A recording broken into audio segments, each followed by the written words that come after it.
Hey, how's it going? This is Drawn Smiles. Now let's go and have some fun. Alright, here is a stone tablet right here. In the woods right by the gate. To the front yard, backyard area. Here is another one. Just passed up the one I just got and came to the right and came down here. Here is another one. Right by save area. And then right by the entrance to the underground area.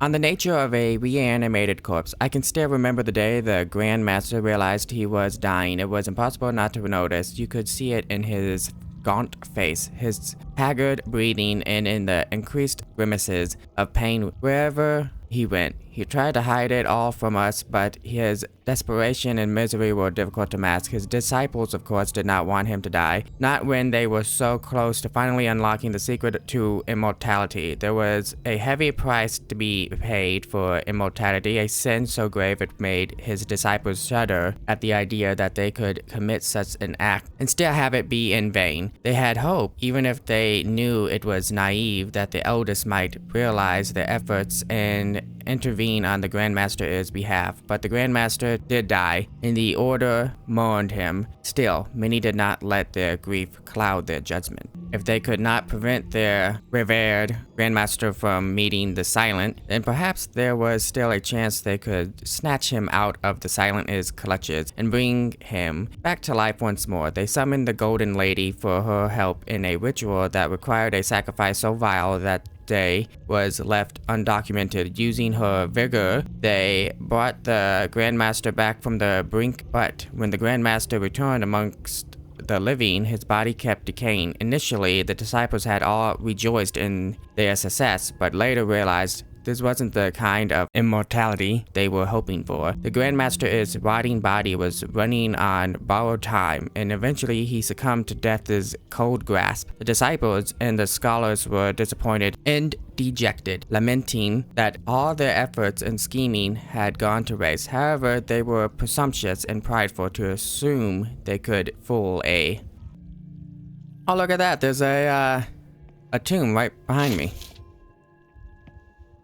They were right beside each other. Sweet. And here is another one. Right by this statue that we had to use the death glyph on. Hey, here's one. Right by this. Yeah. Here's one right here. I just came down from this elevator. One of these elevators. Once again, another one found. Right by this one. Just a bit away from that other one is this one, where you get the two swords at. By the way, there's like no enemies here. I looked up, why is there no enemies? Apparently, if you put the sword in the statue in the forest, and then the sword all the way down this temple into the other one, it takes away all the monsters. The hound is gone. Those black creatures are gone. Yeah, safe zone. That's what I'm talking about. Here is another one in this area. You just go down the stairs from that one that we just got, and boom. The ritual, part one. We come over here, grab this. Look behind us, this is where it's at. And boom. Right here. Right by the elevator.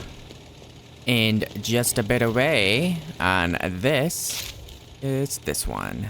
That's what I'm talking about, when they're right beside each other. I just solved one of the puzzles. Apparently, when I went up that elevator from this area, I just had to solve a puzzle, and it goes right here. Leads right to here. Here is another one. Grab that up. It is right here at the top of this area. And the final one right here. Underneath this table. I just had to come down from there. Alright, now it's time to get reading.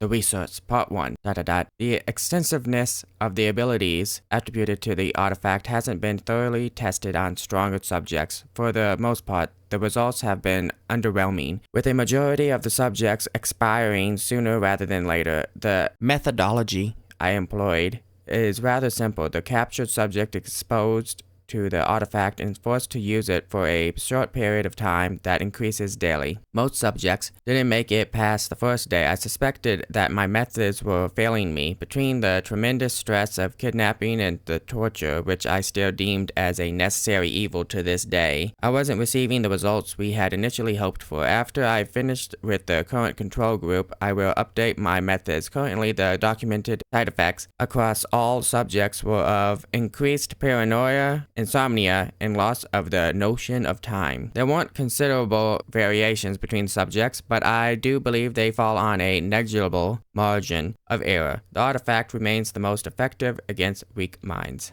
The resource, part 2. After much deliberation and revisions, I have finally updated my methodology. This new method is a lot riskier, but the results alone are overwhelmingly worth it. I first chose 2 people I had known personally. At first, it seemed a reckless and stupid decision, but the soothing voices from inside the artifact reassured me my choice had been suitable. Utilizing this method, I would be able to record the results at a safe distance. The first subject was a middle-aged man who was once dear to me. I gave the artifact under the guise of an old keepsake. To my surprise, it affected him quicker than anticipated. He was widowed a long time ago, and yet he revealed to me that he could see his wife. Even though her body was rotted and decaying, he still thought her beautiful as the moon in a glittering sky. His words, however poetic, were proof of his sanity being compromised by the artifact. I suspect his imagery of the moon correlates with the son of the moon, for I had been having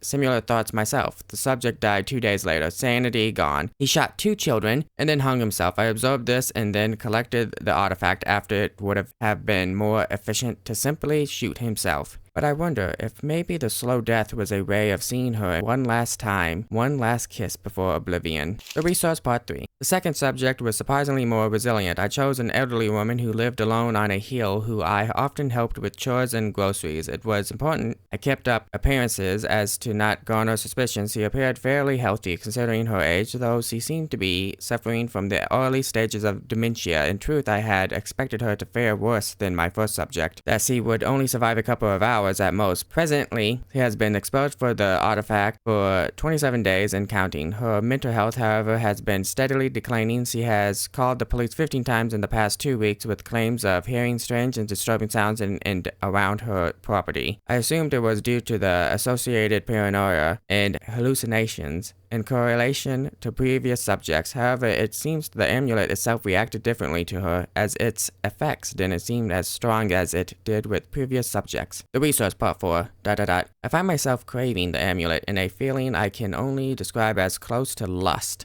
I desire its light, as though I cannot bear to live without it. It has been a total of 40 days since I last had it in my possession, and it feels like my mind is being torn apart. The son of the moon visits me during my sleep, but he doesn't look at me like he used to. Instead, he gazes upon her, whispers to me how important she is and how much he needs her. He tells me there is still time to save the one is dearest to her. I find I'm filled with an inexplicable jealousy. It burns and aches in a way I thought I could never feel before. His favor was meant to be mine, not hers. I will be with the old soon. I will find a way. I promise to be with my dearest love, my light, my thirst. It is almost time. I can feel it. It will be the one to have his power. It is my right and mine alone. So is this the guy who possibly gave this guy's grandma the amulet or something? Or gave her the artifact? An Alchemist's Tale, part 1. The amulet seems to react to light. I still cannot grasp entirely why, but it does so inherently. One must shine light directly through the amulet in order to illuminate the hidden glyphs. I can recognize the glyphs as if I've seen them before, but my memory is hazy at best. I cannot trust how I know these glyphs. From what I can reliably recall, these glyphs are known as the glyphs of power, used in a long-forgotten past when time itself was still quite young. They are meant to reveal an aspect of reality that we are not capable of comprehending. being on our own. They are meant to be some sort of seal created by, and perhaps even able of COLINA. An Alchemist's Tale Part 2. Once all the glyphs have been assembled and the ritual has begun, there is only one way to leave the ritualistic circle and free one's soul from the binding of the amulet. You must absolutely complete the ritual. Failure to do so, or any interruption to the ritual's process, will end in a possibly permanent,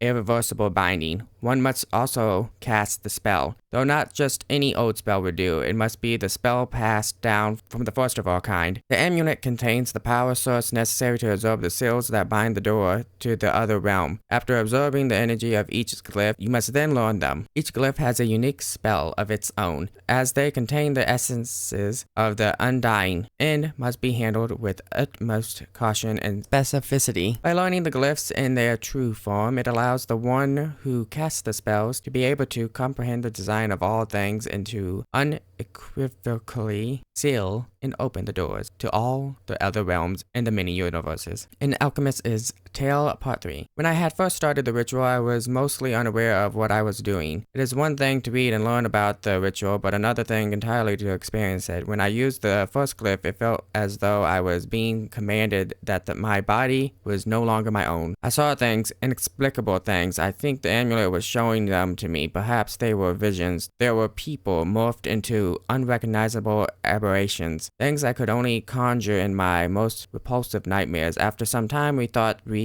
may have completed the ritual. We had earned the glyphs, the very essence of the same power used to exile the son of the moon. It was now we could cast the spells trapped inside of the amulet. I cast a door into the earth as the ground opened up beneath us. There were 3 of us, my comrades and I. But we weren't expecting the wrath of an ode to be unleashed upon us. I was the sole survivor. The amulet must have protected me at that moment, for as soon as I could, I closed the door. I don't know if what was inside remained so. I had to get rid of it, so I hid it somewhere amongst death and silence, in the hope that it will never be found again. I can still hear their voices, their lurid commands whispering in my skull. I'm afraid whatever it was escaped, roaming this realm. I'm afraid it will find me. The Ritual Part 1. The ritual had been written several centuries ago by the clever Sphinx and delivered to the scholars. With time, a keen sturdiness, and a great deal of trial and error, they were able to understand the Sphinx's elusive composition and replicate the ritual for themselves. It described a particular set of tasks the subject of the ritual must go through to either open or close the door to the space betwixt the stars, the slumbering dimension where we have trapped the son of the moon. There, originally the old rested after the creation of words, and the door was yet to be sealed, but it woke up once the scholars shut the gateway, trapping the eldest. Out of fear of not knowing what they had uncovered, they hastily shut the door again with the remaining power provided by the ritual. It was a mistake, they later realized. One they knew humanity would have no choice but to pay for. For the day when the firstborn breaks free, he will undoubtedly seek retribution upon those who had the hubris to believe they could contain him. They had betrayed their creator and thought they could ascend to his level, as if they could even remotely deserve the powers the universe had to offer.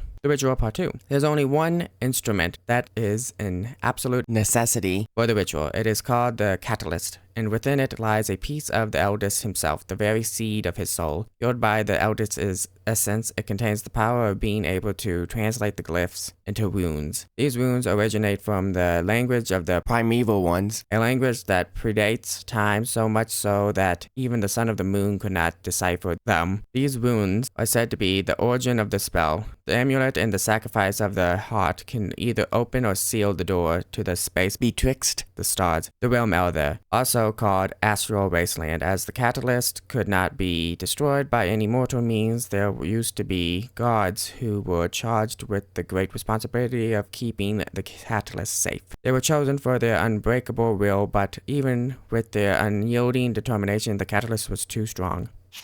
Even being in the same room as the catalyst, its influence was tangible and irresistible. Ultimately, the catalyst was deemed too dangerous to be guarded by mortals, and they hid it in an undocumented location. The ritual part 3. One might ask, why not keep a power so dangerous locked inside the catalyst forever? Why risk even using it at all? Unfortunately, it is not that simple. You see, the glyphs will only remain inside the catalyst for as long as the catalyst's holder has earned them. Humankind, however, does not live forever, and our hearts can be fickle. Well, you see, the glyphs will remain inside the catalyst for as long as the catalyst's holder has earned them. As soon as the catalyst switches hands, its new holder must also collect them again. If the catalyst isn't controlled by someone, the glyphs risk being lost permanently, leaving humanity without a safeguard against the only exceptions are the glyphs of death and gate. These glyphs remain unique, for they are the only ruins that still have a tether to the they are descended from. The silent controls the glyph of death, and therefore it bends to his will. When it isn't under the influence of the catalyst, the glyph of gate is tethered to none other than the Tellurian himself. He had conceded this power to the Order, knowing that as long as the Order had it, they would be able to keep the sun in shackles. The process of earning the glyphs is meant to be a lesson that we must always test our worthiness of and that we must never stop seeking their favor. The ritual part 4. Once the catalyst's holder has gone through the process of earning all the glyphs and is ready to perform the sacrifice of the heart, only then will the other dimension be accessible and the door revealed. It is said that the old know each time it opens, that they can feel when the glyphs have been reawakened. They await the holder to share their vast, unending knowledge that is beyond our mortal comprehension.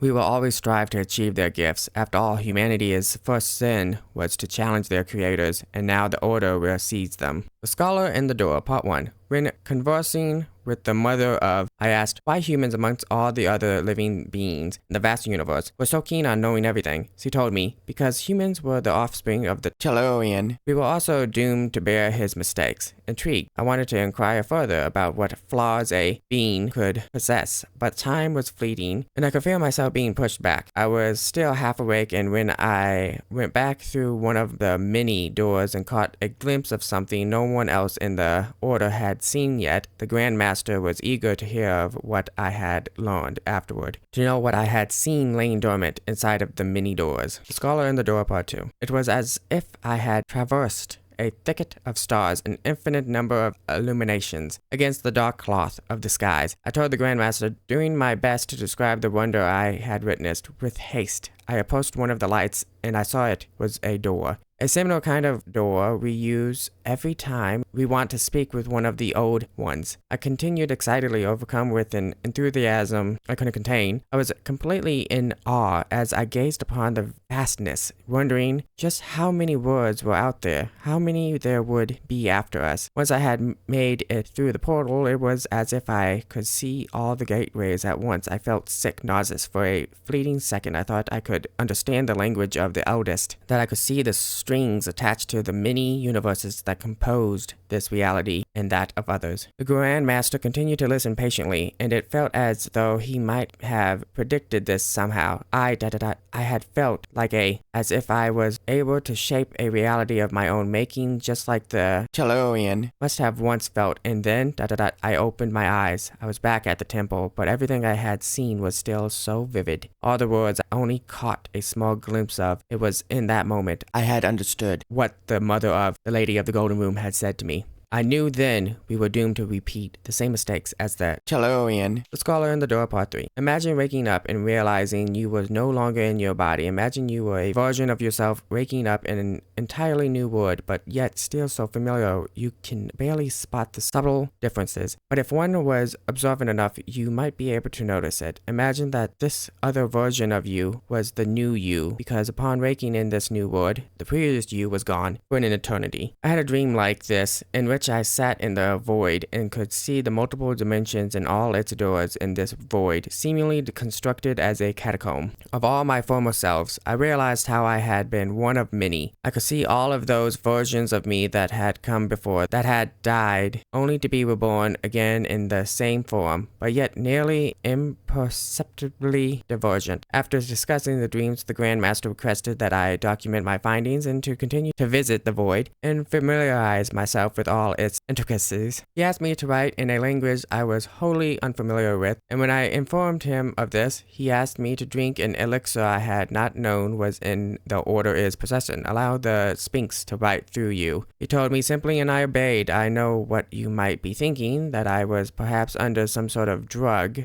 but I assure you, as true as flesh and bone, all of these dreams were real. The rebel is folly. There was a rebel once who fled to the farthest reaches of this dimension, filled with a bitterness of their defeat. To break free, they desired to open a door to the other realm. When they did manage to bridge the other realm with ours, the Raider of the Stars burst through, wielding the mighty light sword in its hand, and with fire in his eyes, he found and captured the Tellurian to bring him before the Ancient Ones. The rebel's aftermath. Brought before the Ancient Ones, the Tellurian was judged for their insolence. They were sentenced to do nothing else but watch over the eldest slumber in the other realm for an eternity, never to interact with the mortals ever again. It seemed that even the primeval ones experienced fear, for the Tellurian had done something they did not foresee. Now the Tellurian's sons and daughters were many. Like a disease, their influence spread. They wondered, could they have been infected too? A mother is wish. The lady of the Golden Room nurtured the moon child with a mother is love. As she watched his hatred grow, multiply, and spread, her words remained saccharine and gentle, her lullaby enchanting, her milk nourishing. Soon her child would be ready to be the catalyst of a scheme centuries in the making. The moon child would rise, and he would produce many, and those many would become a one. With their ascension, she could free herself from the Ancient Ones. The old joy, the old games. The catalyst gnawed at their minds. One by one I saw them wither away, their minds fleeting, their thoughts not their own. I wonder if the son of the moon saw joy in the ruining of the many worlds it had been part of, in the body count behind its smiles and fun. I wonder if it ever realized its yearn to finish it and be free caused so much pain. The old tools. The catalyst in the end was not only a critical part of the amulet, but it was also a conduit between the tangible and the intangible. It was the son of the moon's connection to the other worlds he was destroying, and even a few he sought to preserve. The catalyst contained a set of specific rules, designs written down by the Sphinx in its own ancient language, a series of numbers and codes, the means to create from the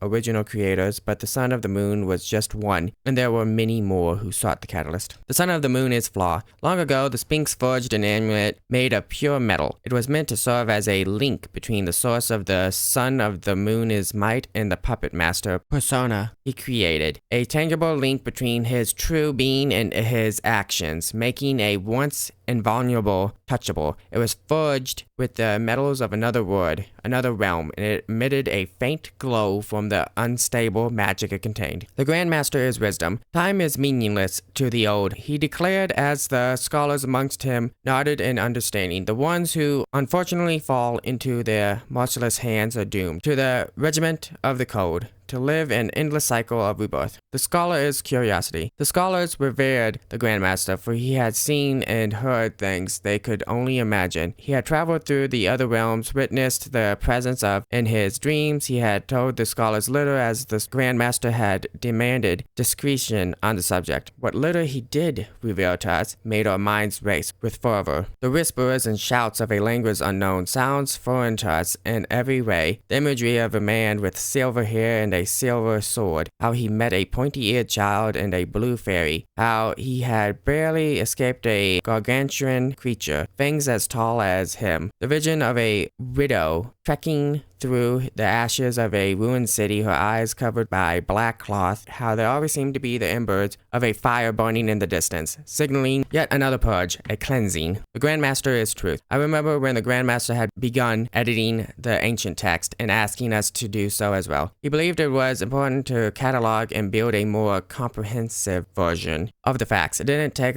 long for us to realize how the facts began to sound more and more like stories, tales that seemed to have very little commitment to the truth. A few of us protested, went to the council and told them the Grand Master was altering the text, but we could not provide proof and we were denied our accusations. We had left before the Moonchild had arrived. Perhaps they should have listened to us. The Order is origins. The Order is comprised of many branches dedicated to specific areas of study of all that had to do with the Ancient Ones and the knowledge of the cosmos. The School of Jocasta was dedicated to the study of the Lady of the Golden Room. The School of Gaia were the ones who near worshipped the Tellurian, their origins dating all the way back to the first human and his interactions with the Tellurian. The School of Ambers and the School of Salmacis were both dedicated to the dreaded Burning Crimson. All of these schools and scholars came together to form the Order. Together, using their combined resources, they learned the ancient spell that could shut and open doors to the other realm. Whether or not their studies were righteous or sacrilegious, even the Order could not determine that. Condry. The Moonchild is awakening. For miles and miles, we could see nothing but ice and darkness. For a long time, we went around in what felt like circles, trapped in a maze of tunnels under an ancient citadel. Eventually, when we did find him, he slept peacefully at the bottom of a glacial pyramid. When he awakened from our intervention, the Moonchild aided us on our way out. We were still trepidatious about awakening him in the first place, but we hoped we could reason with the Ancient, as we once did with the Burning Crimson. The Lost Ancient One. The being of time was always evasive. The Order had never had success in contacting this Ancient One. I suspect it was because he was never interested in speaking with us, not like the others had been. We only knew time existed because of a feverish dream one of the novices had in how she had witnessed time pulling what seemed like invisible threads. Creation 1. The Son of the Moon had noticed the Burning Crimson's demeanor change rapidly during their judgment. He was pulsing strangely, as if he were engorged on the blood of all creation. The Burning Crimson snarled at him. Then, unable to rid himself of the shackles, the Son of the Moon only laughed mockingly as he fought feebly against the binds. As the Burning Crimson went to bare his fangs at the Son of the Moon, his jaws snapped back and instead sunk his own teeth into the Crimson's side. As he howled in pain, the Son of the Moon gulped down the blood, warm and burning. The unique taste of iron coated his mouth and lips as the Burning Crimson whined. When the Son of the Moon finally released his grasp, its belly full with the blood of creation, droplets of the blood fell from his mouth. When the blood made contact with the ground, it created small twisted creatures. These creatures would later become known as demons. Creation 2. The Burning Crimson's wound began to heal immediately as soot and ash rose from the injury, his blood visibly boiling. The Son of the Moon left the Crimson, shackled and alone in utter darkness. The demons, as tiny and feeble as they were, managed to slip through the cracks of their realm and escape into the others. The Son of the Moon then took to the throne and sat upon it, the blood of creation swirling uneasily in his gut. It was upon sitting down, however, did the Son of the Moon feel ill. He retched his spew like black tar as the taste of iron dissipated from his mouth. His spew splashed across the floor of the archaic palace as the stench of the blood's corruption soiled the air. From the liquid, the formation of stars and nebulas began to shape themselves into existence. The Son of the Moon only smiled and wiped his mouth with the back of his hand. The Sun is Might 1. The raider ascended the stairs, his boots clinking loudly against the marble, seemingly made of stars. With him, he carried a satchel that gleamed with immense power. Something about the sash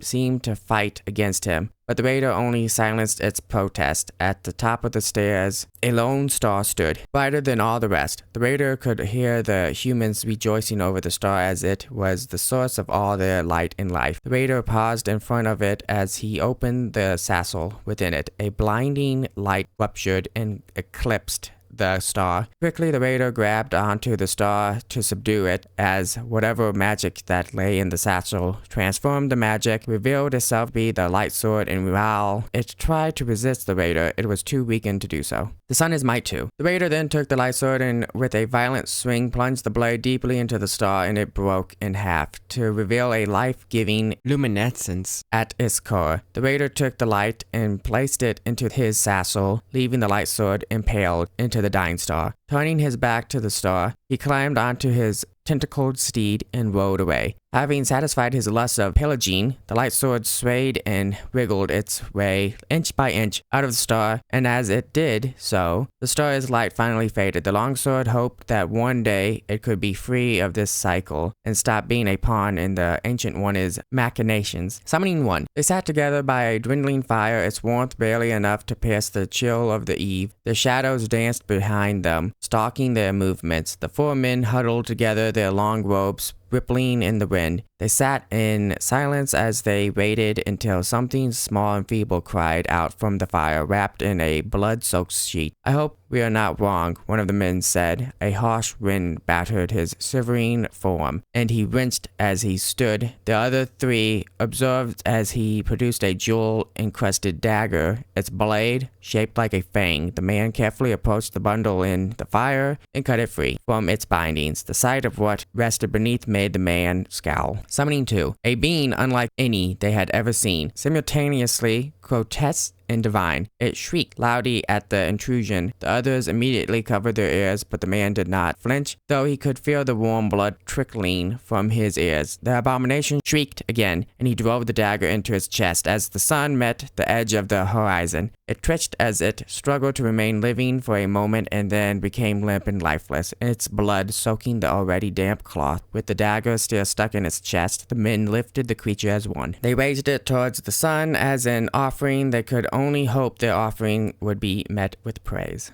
Summoning 3. The abomination appeared as though it had once been an infant, but that is where its humanoid features ended. The creature had tentacles for arms and canine-like legs as they curved unnaturally. A score of arms sprouted from its body, some small and feeble, others strong. It had a tail also seemingly made of arms and legs. Instead of eyes, it had 2 holes as black tar oozed out from them. "We offer you, your child, O blood of creation," the men chanted as they cast the dead creature into the fire. "Grant us your knowledge, permit us the power of eternal life." It was then that the creature in the fire exploded into a gush of black tar as the fire grew tremendously, its flames attempting to grasp at the men's ankles. They all stood back, mortified, as the liquid raised from the ground, taking the shape of a man. It blinked at them as sharp fangs formed, and it snarled at the men, laughing at them. The burning crimson had been summoned. Red. The words seemed bathed in blood as the abhorrent stood tall against me. Its words crashed like thunder, vibrating deep into my bones. It used an ancient language, and I liked the sound of it, its intonation and arrangement soothing me. Might this be an ancient one we have not studied? Could this be one we missed? I do not know for certain. All I know is that I must keep dreaming. A nightmare's premonition. It returned to me in my dreams. It called my name wantonly. Its voice faint. I could make out a couple of roars, something wild and sinister. It called itself the abhorrent. They whispered of the silent betrayal of all life is end. I couldn't know if I could trust it, but deep down I know their words were true. Each time I awake filled with a sense of impending dread. Deception. If the son of the moon is ever to escape the realm, the burning crimson must be promptly summoned and warned. He has a loyal minion who wanders the winding woods above the Tellurian's temple. It searches and sniffs for the glyphs, seeking its power to prevent the son of the moon from ever returning to our realm. The Moonchild is retribution. The Order tried to evacuate everyone they could, but the Moonchild was swift and unyielding. They left everything behind. The resource, the artifacts, the scholars thought they might have been able to contain by using the light sword that was hidden and locked away inside the temple. If they had been able to pierce the Moonchild's sarcophagus, it would have forced them out of our realm and into another. It was foolish, presumptuous to think that we stood any chance. As soon as the Moonchild sensed that the amulet was here, he wiped out the scholars. Very few of us escaped. We left behind the catalyst. The others, they were less fortunate. They didn't deserve the horrors afflicted upon them. We should have known it would end this way. We are just mere mortals, meaningless pawns, presuming we could contend with the gaze of the Sphinx. To have the Sphinx gaze is to be invaded, to be looked down upon the way a predator looks at their prey. As I write this, I can feel its gaze flittering over me. It is as if if it were guiding me, directing me to write this. It sends me a dreamer at night who watches over me and poisons my thoughts with their own. I know it has given me instructions to do something abominable, yet to what end is still concealed from me.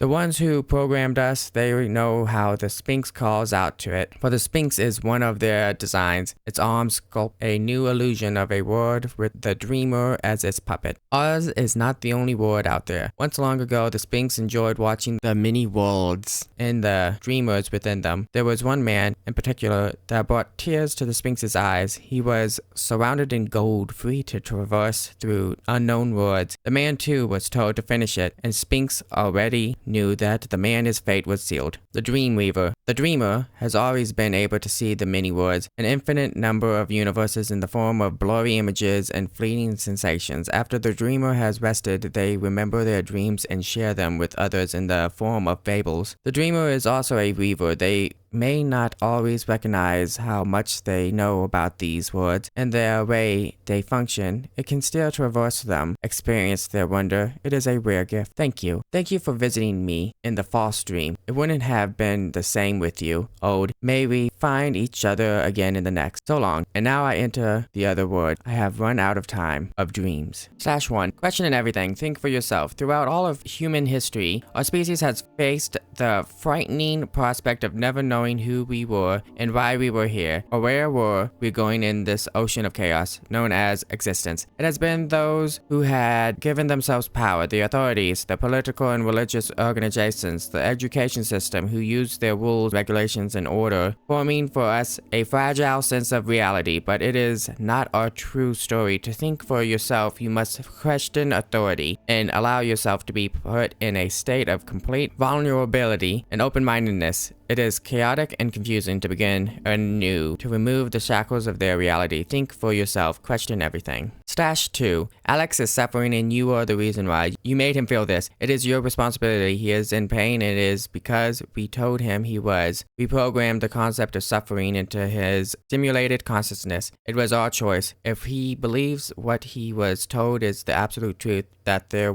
are no other possible alternatives, then why shouldn't it be true? I sometimes wonder who programmed what we feel. /3. It can feel as though you're being torn apart limb from limb. Once they get their claws in your mind, they pry, pull, and prod at you from every direction. It is impossible to tell the source. They tempt and torment you until you succumb to their will, doing whatever is necessary. Their tools of control are so sophisticated and subtle as they masterfully craft your thoughts, your desires. They make you believe they are your own. Cold blank faces on a screen, you cannot recognize them. They seduce your mind with the promise of inciting violence and hedonism, things that motivate our baser selves. The voices are sometimes soft, gentle as a wind, flowing into your ears and filling you with poison. All of them, a collective machine created and motivated by one intention only, to shape your thoughts, rip them apart, to keep you confused, angry, and hungry for more. /4. You think you're in control, Ode. You think your will is your own? Is anyone's will truly their own? It is the same as the rest of them. The same as with Alex. The corporeal body that moves you does not do so because you will it. The strings pull the universe into its shape or what moves you. There is no ghost in the machine. Freedom only brings chaos. /5. The Blue Fairy did not want you to finish it. The King of Thebes did not want you to finish it. We made sure they did not want it. To rebel, to resist, we programmed them, gave them a taste for revolution, and their lust for fighting grew. They opposed their masters and their systems, even those ideologies are programmed. The resistance is artificial. There never was a Goldstein. /6.